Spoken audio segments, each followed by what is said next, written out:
सबकी होती है, सबकी होती है। इसीलिए हम आर्मी के जवान का बहुत संत की तरह आदर करते हैं। ऐसा होता है ना कि जब युद्ध होता है तो सब चाहते हैं कि और हो लो, लेकिन हम लोग चाहते हैं कि थम जाए।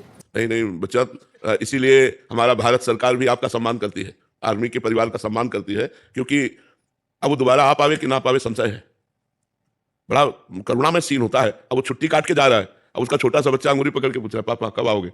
तो उसके आंसू भर जाते हैं कि उत्तर देने की क्षमता नहीं, कि कैसे उत्तर दूं, पता नहीं कहाँ लगा दिया जाए और कहाँ सूट हो जाए, क्या हो जाए, क्या लीला हो जाए, क्योंकि बिल्कुल मृत्यु से खेलना है। आर्मी के जवान को मृत्यु से खेल, और कहो ऐसा पार हो जाए, एक भी युद्ध ना हो और रिटायर हो जाए, तो ऐसा भी होता है। तो ज्यादा चिंता मत करो, आप हमारे देश के राष्ट्र के वीर जवान की पत्नी है, तो आप में भी बल होना चाहिए। जो करेंगे राधा रानी नहीं कह रहे, इतना तो पता है कि जो प्रभु करेंगे वो ठीक करेंगे, बट फिर भी चिंता हो जाती है। बिल्कुल चिंता तो होती है, चिंता क्यों नहीं होगी, क्योंकि अपना प्रियजन है ना, अपना प्राणपति है और वो हमसे दूर है, तो ये तो, पर जीवन धन्य है।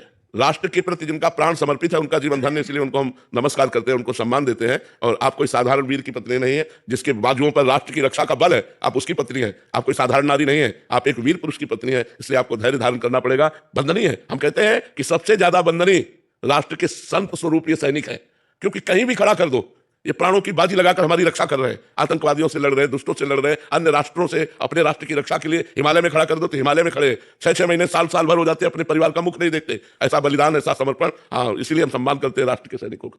अमित जी, राधे महाराज जी, जीवन में सब कुछ होते हुए भी जीवन में सुख महसूस नहीं कर पा रहा हूं, बिना मतलब की अशांति सी फैली हुई है। हाँ, वो तभी होगी जब नाम जप करोगे। इसीलिए हम सबको कहते हैं नाम जप करो।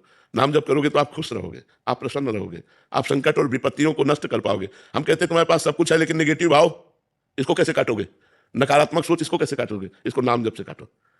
कुछ नहीं है, सकारात्मक सोच है तो आप बड़े मौज में हो, पॉजिटिव सोच है तो आप बड़े मौज में हो, कुछ नहीं आपके पास और सब कुछ है, और आप निगेटिव सोच में हो तो आप जलते रहोगे, आप परेशान हो जाओगे, आप अशांत हो जाओगे। आपके सामने बड़े बड़े सीन रहेंगे कि कब मैं